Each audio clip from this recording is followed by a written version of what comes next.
right, Knight's Master by Tanith Lee. I won't speak too loud because he'll get annoyed with me. So if I'm not speaking loud enough, I apologize.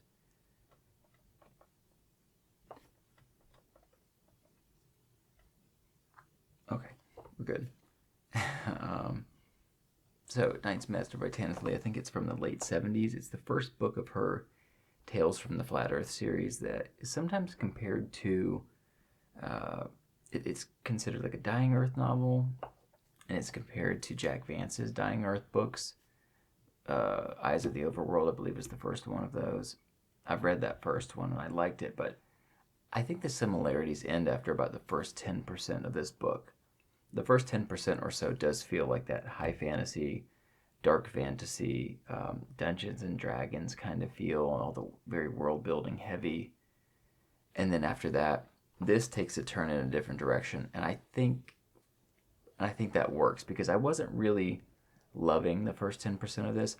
I love Jack Vance and I love it when he does it, and I'm sure Tanith Lee has the chops to pull off that very like video gamey Dungeons and Dragons feel. But for my money, I think she went in a smarter direction here, and she does this series of loosely interconnected tales. It's structured sort of like 1001 Nights, except for it doesn't have that frame narrative. There's no Scheherazade. There's no narrator necessarily. The thing that connects all these stories is this one character by the name of Ezron or Ezrarn. He's like this prince of demons, this sort of Miltonian Lucifer kind of character. He's wicked and sort of conniving. He has a love of like beauty and power, and he's not always pure evil. There's more to him, but he's an interesting character.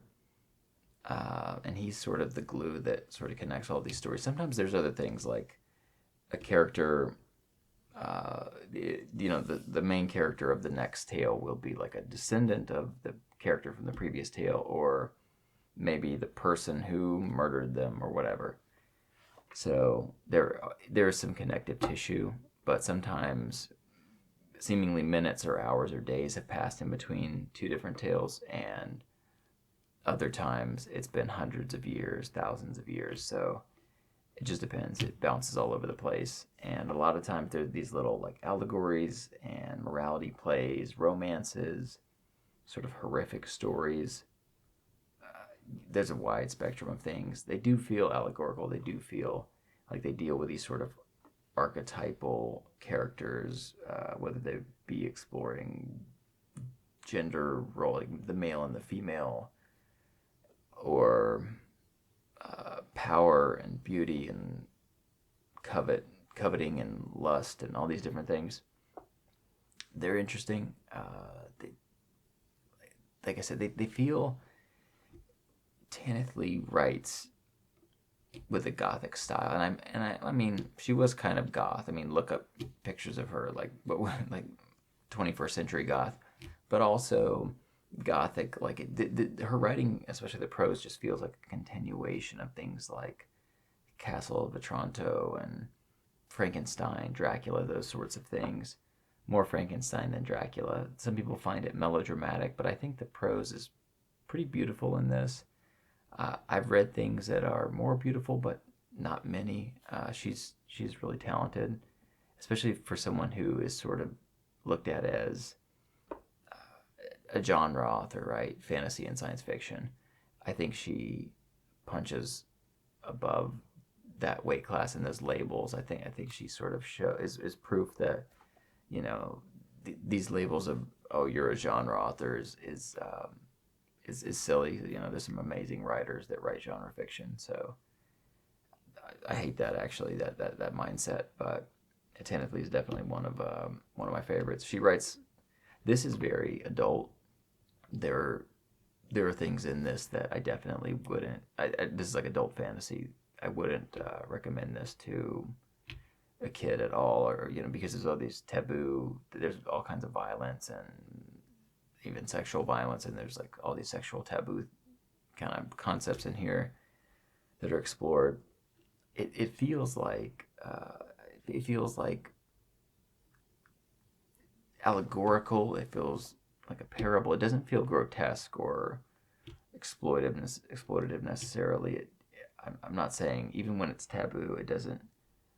I'm not saying she sticks the landing every time, but she explores some dark things, and it doesn't feel, like I said, like it's doing this just for the sake of, it's exploring some kind of poetic angle or allegorical angle.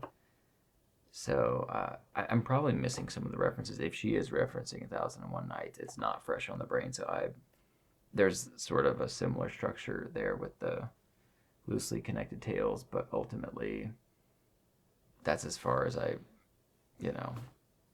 really notice. I'm sure I'm missing something, but I definitely glad she went in the direction she went, with it being less of a high fantasy D&D thing. I mean, don't get me wrong, it's amazing world building. There's like the main Earth, which feels like a generic sort of fantasy place, like out of mythology, maybe more mythology than like high fantasy, genre fantasy.